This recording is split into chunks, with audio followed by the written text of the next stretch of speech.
Dawnbringer, Book 4, Chapter 12, Setting Captives Free.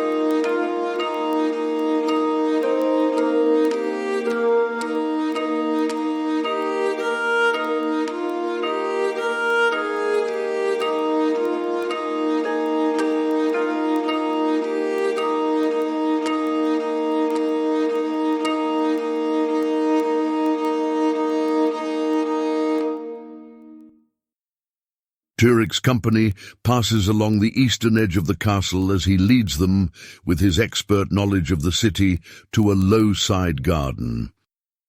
It is reached through descending 5 tall steps and overshadowed by lattices from which, during the warm months, grow richly interlacing vines, though they are now dry and brown.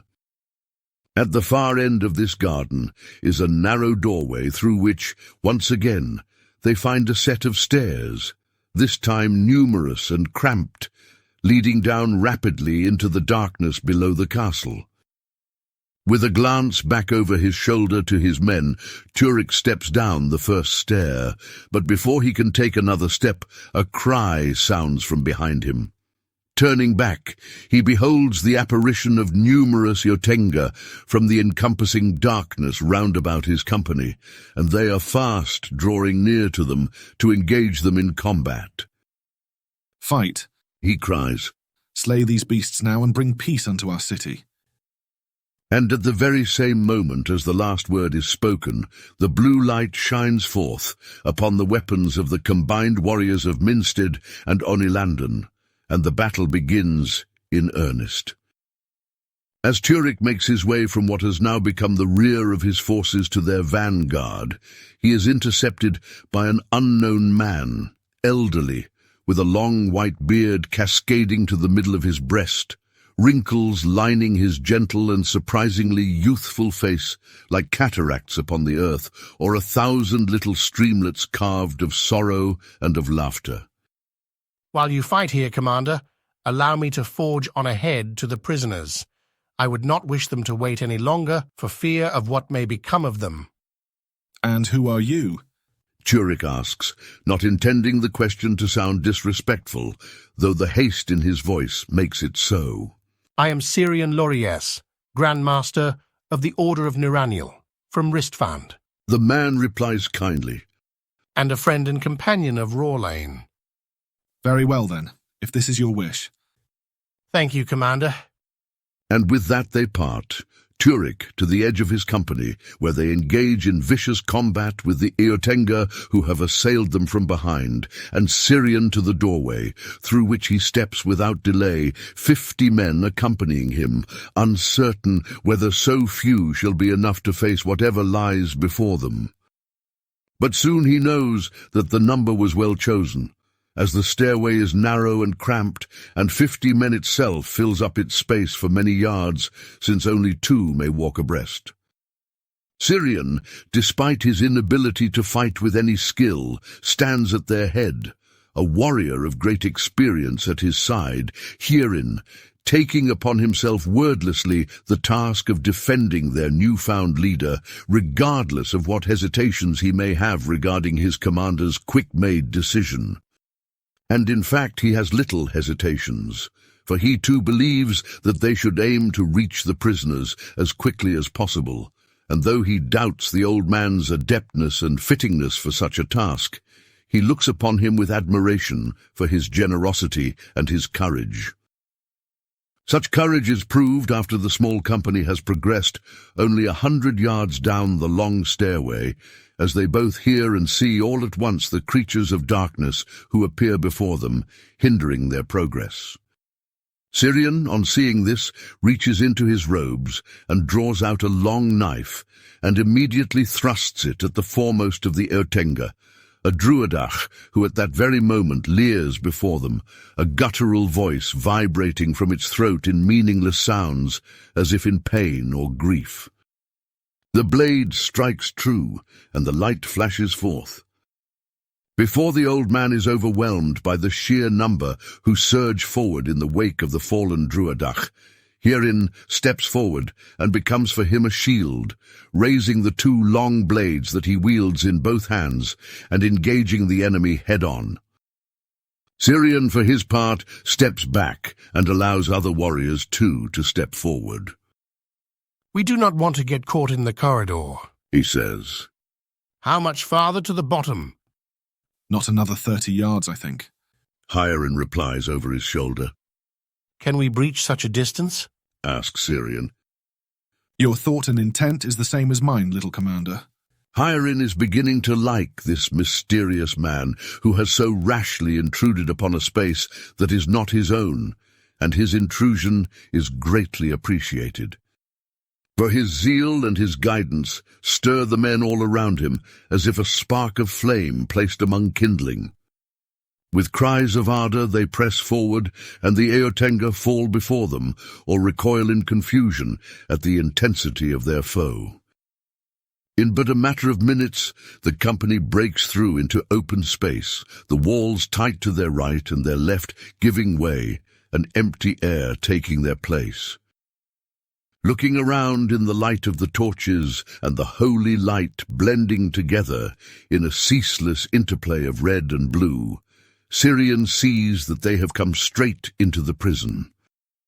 Here, Hieron begins issuing commands to the small group of men, forming them in a semicircular formation, with shield-bearers at the front, their long and sharp blades extending like teeth from the open mouth of a predator beast. Behind them stand others, weapons of various sorts at the ready, and yet again behind these stand soldiers whose melee weapons are for a moment sheathed, and bows instead are drawn from their backs and used to loose arrows into the enemy from afar. In this position, and with the aid of the many arrows that fly forth over their heads and afflict their foe, the company presses forward, looking almost like a wave at sea cresting as it surges ahead and then crashing down upon the beach and spreading sand before it. Yet even as they gain respite from the conflict and the many Otenga dwindle in number, they realize that the prison is devoid of prisoners. The cells are empty. "Is there yet nowhere else we may look?" Syrian asks. Aye, there is a yet deeper prison, or rather something that may function as such, wherein great numbers may be held, replies Hieron. We go there now. And so they do, taking yet another stairway, this time one that spirals downward in such cramped quarters that they must proceed single file. They progress yet further into the bowels beneath the castle keep. "What is down here?" Syrian asks as they walk, seeing that in this narrow space the enemy does not assail them. It is an ancient chamber older than the castle itself, though what its original purpose I do not know. We use it not at all, for no light makes it into such a place. But it would be the perfect place to imprison those one wishes to conceal. In but a minute or two they step forth from the narrow stair, and a wide chamber opens before them, its low ceiling illumined by the flickering torchlight, though its walls are too far to receive even a hint of their luminosity. The chamber is bare, with no furniture nor decorations, an empty space with featureless floors, walls, and ceiling. But it is also for the moment devoid of Eotenga, a surprising but fortunate fact. But as the company moves forward, through the darkness deeper into the room, figures are revealed before them, their faces and their form almost grotesque in the light of the torches borne by the rescue party. The company halts in surprise and uncertainty, startled by what they encounter, for it is the opposite of what they would have expected. For before them stands a small group of men, with one who is obviously their leader at their head. Upon inspection, they are 20 in number, and they do not appear either relieved or startled at the company's arrival. The looks on their faces rather are grim and determined. Hail! Syrian calls out, We come seeking those who have been imprisoned here. Do you know of their location? And what are you doing in such a place? Aye, we know of their location. replies the leader, and his voice is not kind. But what business do you have with our prisoners? Your prisoners? Such is the task entrusted to us. We are to guard the prisoners, even with our lives. Though I hope you do not press the issue and bring us to such an impasse. Turn back now, so no human blood need be spilled. Clearly you wish not to fight. Hieron says, We outnumber you 2 to 1. Let us take back our own people, for like you and I alike, they are men. We are not outnumbered. retorts the leader. A simple gesture and the creatures could be at our side, but they are restless beings, and they make rational discourse quite difficult. Don't make it come to that. Go now from whence you came, and come not hither again. Count your losses, and lick your wounds, and perhaps your lives, and the lives of your people, shall be spared. What reasons, asks Syrian. do you have to speak with such arrogance and self-assurance? I fight for the greatest power that there is, do I not? asks the man, though Syrian and Hieron both detect a strain in his voice.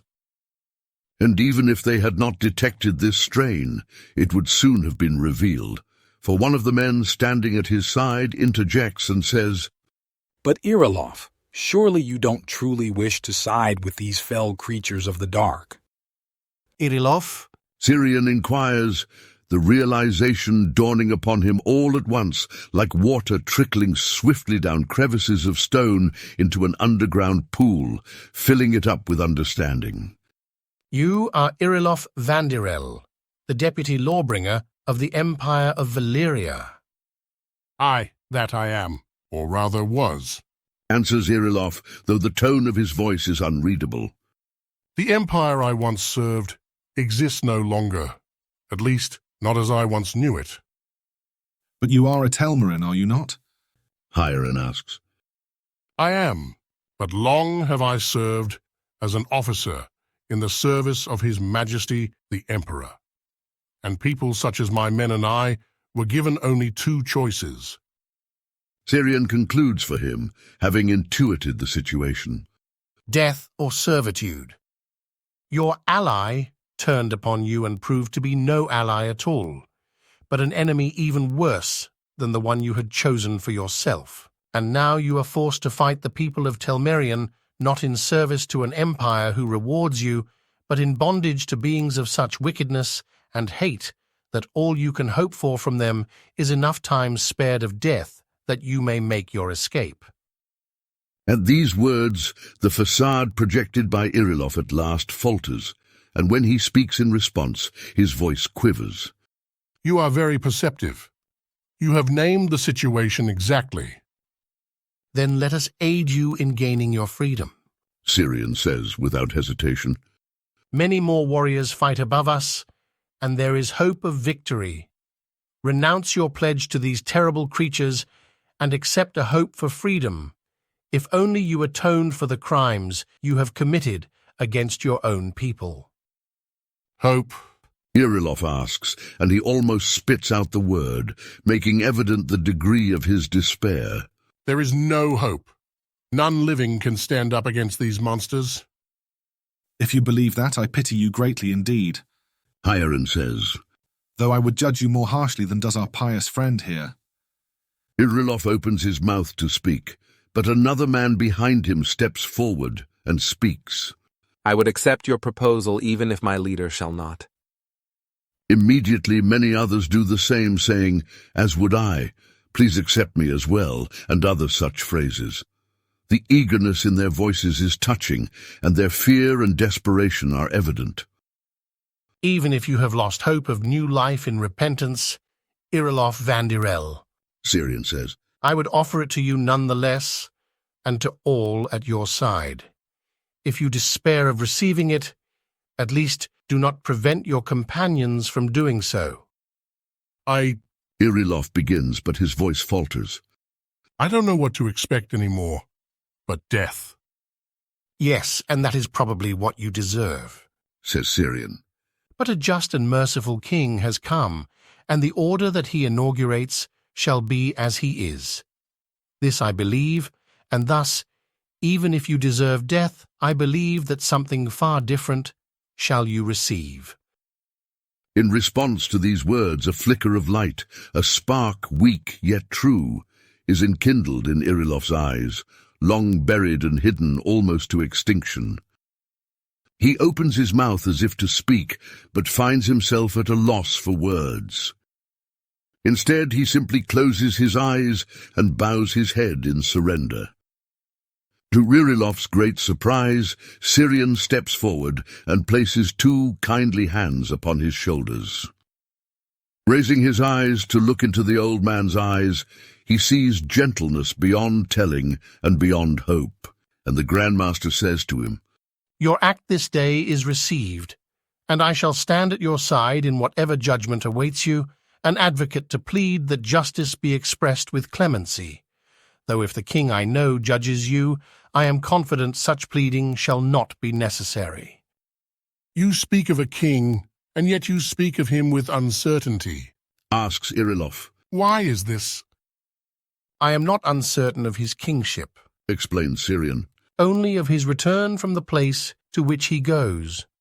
For he walks unto danger and death in the desire to unseal the light for his people, and for you too, Irilov.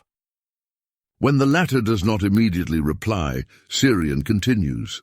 And I believe that you know him already. Perhaps it would be wise to return the token that you once took from him, and which you have so proudly, if unknowingly, worn around your neck.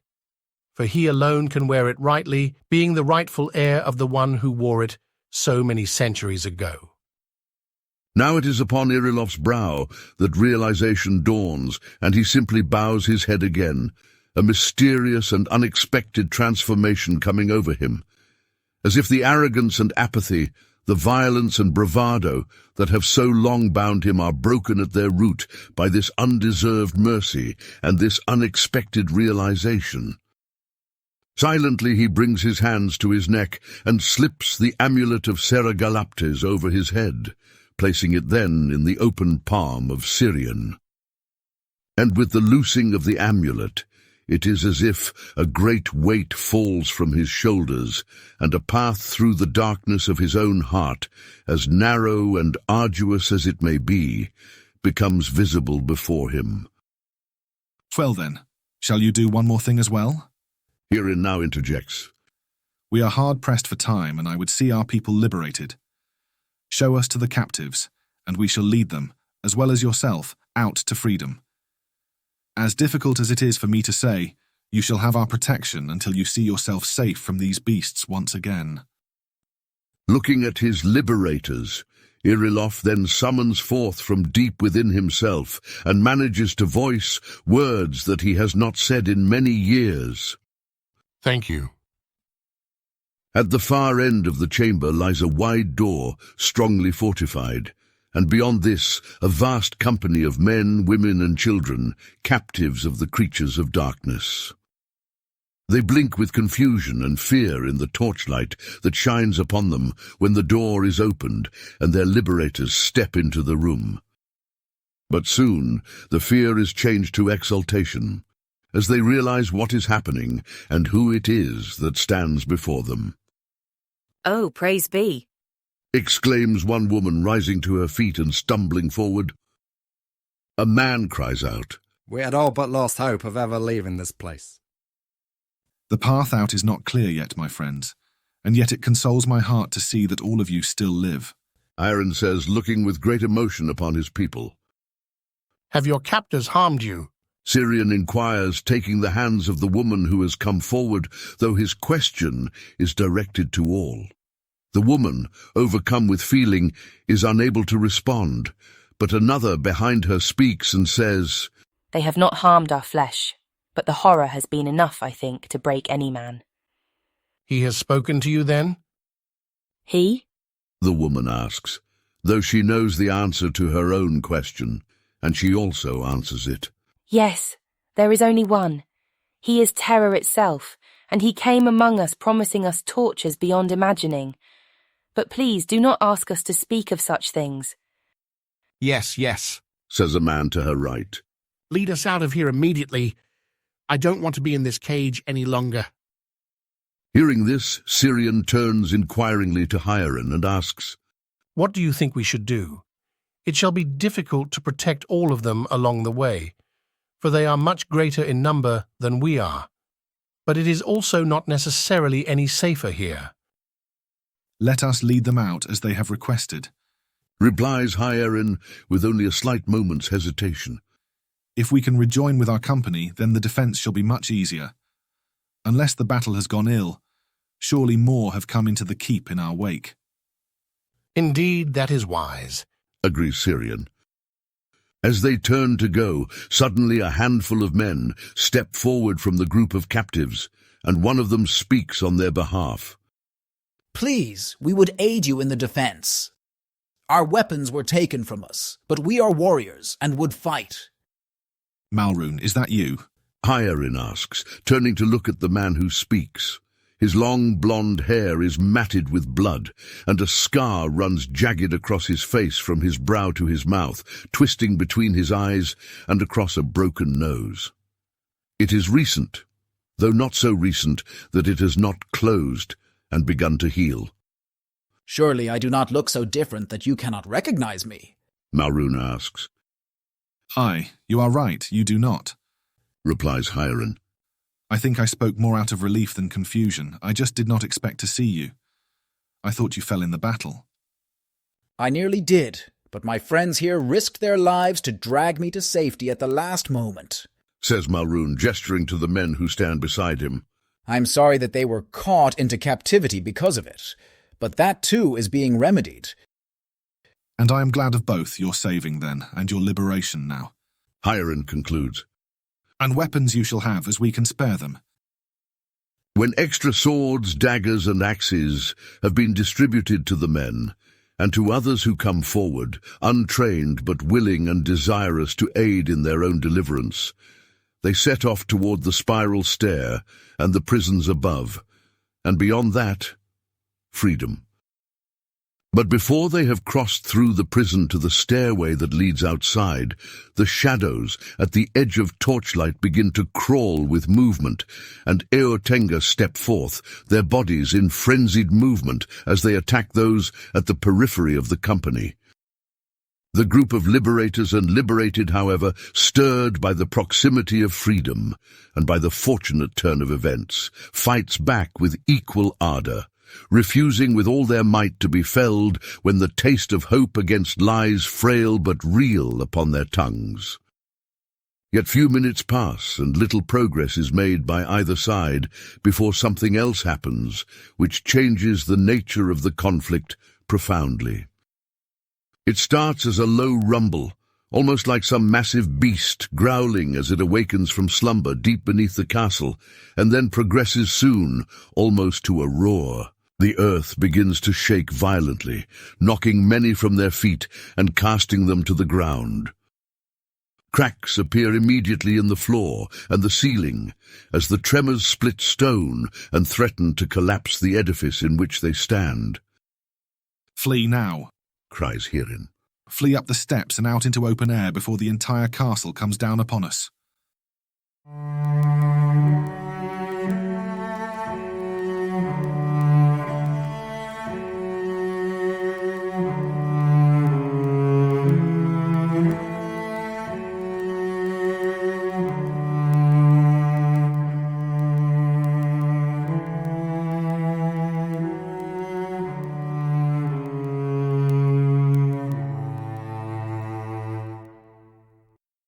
Rawlane and Wigrek cut their way forward through the creatures of darkness, their company following close behind them as they attempt to clear a passage into the chambers that lie beyond, the chambers wherein, in their most reasonable estimation, would reside the one whom they seek, the Lord of Death. Lusting for power and gloating in every display of such power, where else would a Dryar choose to take up residence than in the throne room where the ruler of the people has his seat? There is no time for Rorlain to pay any heed to the uncomfortable fact that he joins with Wigrek Stoonclad, the leader of the rebellion, and the man who desires for himself the title of High King, in taking back his throne. And even if there were time and space for such thoughts, the mere fact of this means little to him. For even if Wigrek had 1,000 thrones, he is not the true and rightful king of Telmerion. Eldarion is and shall always remain the king in Rorlain's heart. At last they attain the entrance to the next chamber, and with all their strength they push open the heavy doors. They groan as they swing inward, grinding on their hinges as they meet opposition from creatures in the other room who swell against them. But with every inch gained, swords are thrust through the breach and arrows are loosed, striking what little flesh can be seen of the creatures of darkness, and, thanks to the power of the light, dissolving it. And yet the toll taken upon Rorlain by the channeling of light in such great measure is significant, and he feels his strength waning even as they break through into the chamber beyond. Whatever is happening at this moment to Eldarion and Elmaria, it seems that they are unable to lend him strength in the outpouring of the light. Or perhaps the great distance that separates them has some effect. Heedless of this, Rorlain pushes on, summoning reserves of vigor from deep within himself, and also taking advantage of the rush of battle to surmount his weakness. But this is not enough. Of course it is not enough. Neither within himself nor in the tenor of battle around him can he find the strength to channel the light, to let his weakness and frailty be amenable to the outpouring of the radiance that is the protection of man and the scourge of the darkness. And so instead he reaches out with his spirit in prayer, in a plea for help from the one who is the author of all light and the very light itself, uncreated, undimmed, and eternal. The answer is both encouraging and discouraging at the same time, a summons for faith in the face of fear, anguish, and loss. For rushing in upon his consciousness is a deep awareness of the presence of the two Lightborn.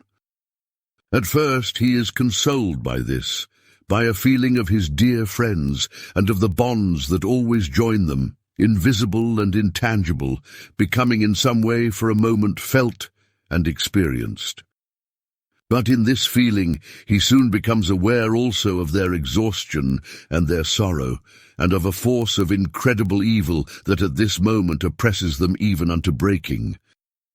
His heart reaches out to them with compassion, but what he feels instead is not his own encouragement and care flowing into them, but rather from them surging forth the light that they bear, the light entrusted to them, into himself, as if a gift speaking within him. The light lives within you now. We have entrusted it to you. Fear not, and yield it in our stead.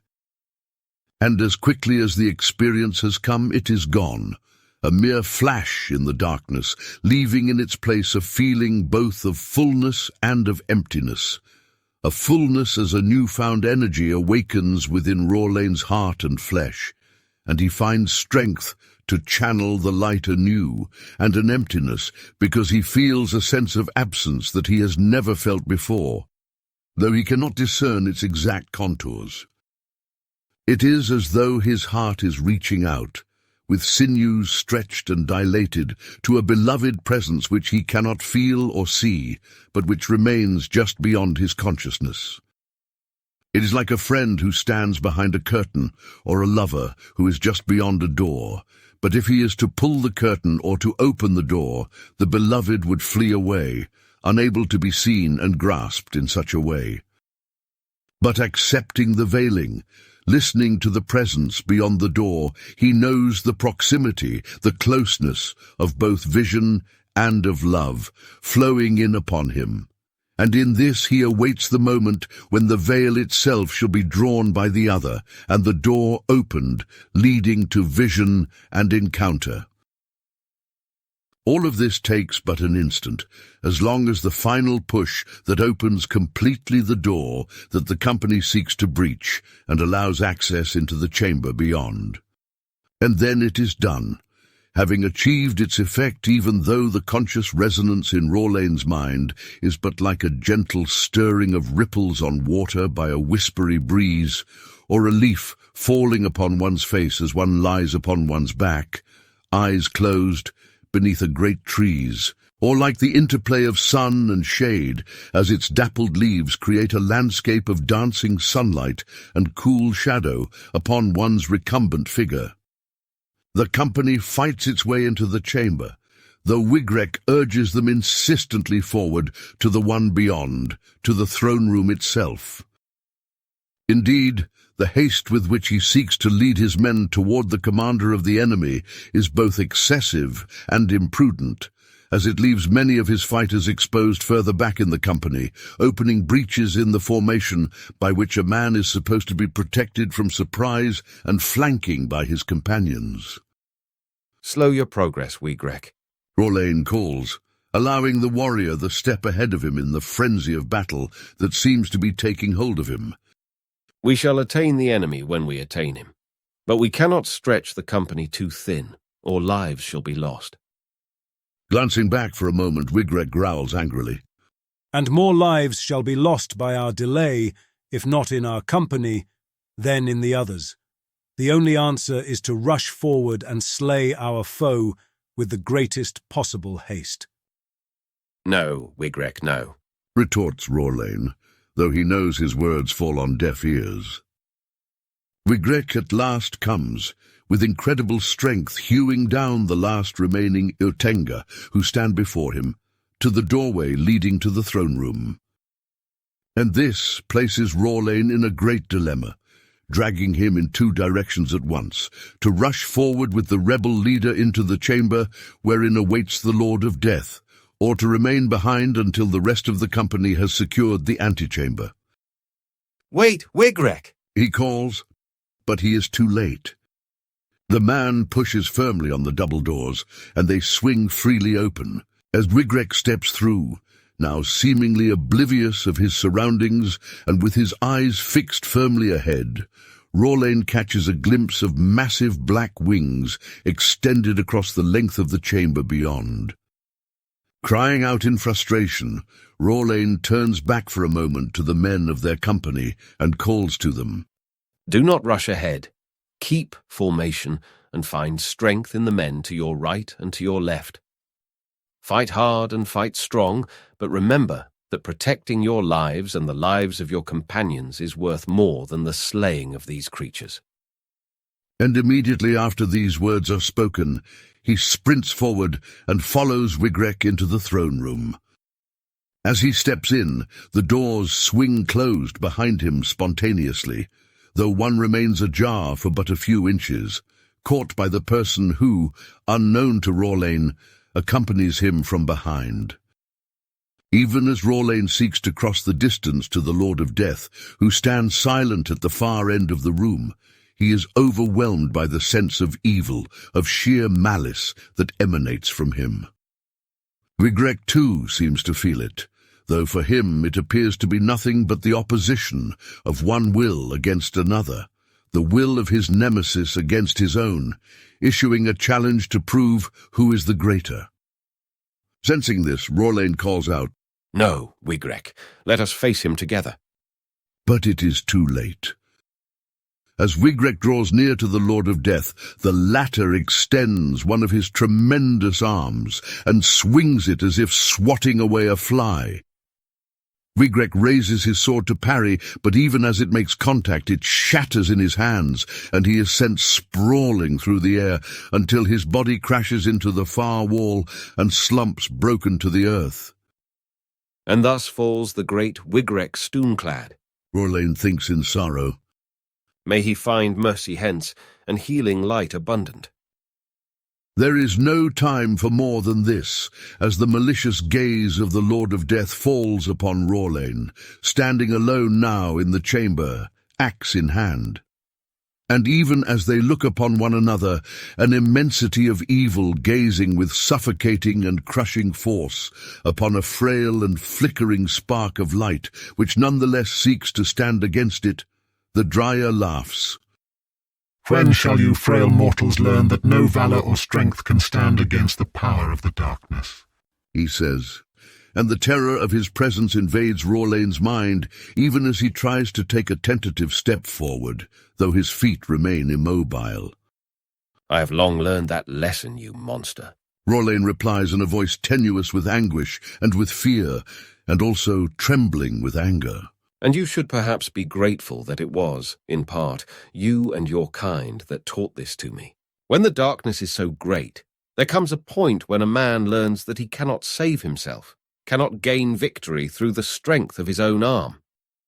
But he stands nonetheless, and even if you break his body and devour his flesh, he knows, with a seeing that you cannot understand, that you can never break his life. Letting out a roar that ripples through the chamber, the Lord of Death's eyes flash like fire from a burning inferno, and he replies, I shall break you, petty one. I shall break you completely, and you shall know the full extent of my power. Then you shall bow down in worship, knowing that I alone am deserving. You shall serve me in death. In a flash of movement, the Lord of Death lunges forward, even as Rorlane, finding his legs free again, steps ahead, swinging his axe to meet in desperate combat a creature far beyond his capacity to slay. And were it not for what happens next, Rorlane would have received the full brunt of the Dryar's attack and been broken. But in this moment there is a flash of movement, and a sword flies through the air from the open doorway behind him, flashing with blue light, and lodges itself deep into the swirling darkness of the Lord of Death's form.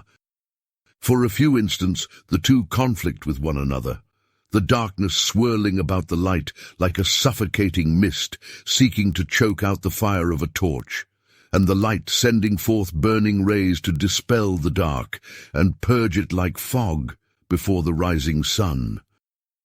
Crying out in fury, the Lord of Death grasps the sword lodged within him and wrenches it free, sending it clattering to the ground. Then, raging with hate and with the disgust of tasting his own invincibility, he attacks Rorlane again, this time swiping from below with vicious claws. The axe is loosed from Rorlane's hands in his effort to block the attack, and then, before he is able to react, the Dryar's other hand finds its mark. Black claws pierce deep into Rorlane's flesh, even as the force of the blow sends him flying helpless through the air, until he, too, collapses as an unconscious slump on the ground where wall and floor meet. At this moment another voice sounds through the chamber. The voice of Tiliana, crying out in pain and lament as Rorlane is felled. She rushes to him and crouches over him, shielding his body with her own. The Lord of Death turns to her and to the man she vainly seeks to protect, but even as he takes a step toward them, there is a great rumbling groan throughout the chamber, and the entire castle begins to tremble and to shake in a massive earthquake. As he steps forward for the kill, heedless of the sound and the trembling, the ceiling above him buckles and gives way, and comes crashing down.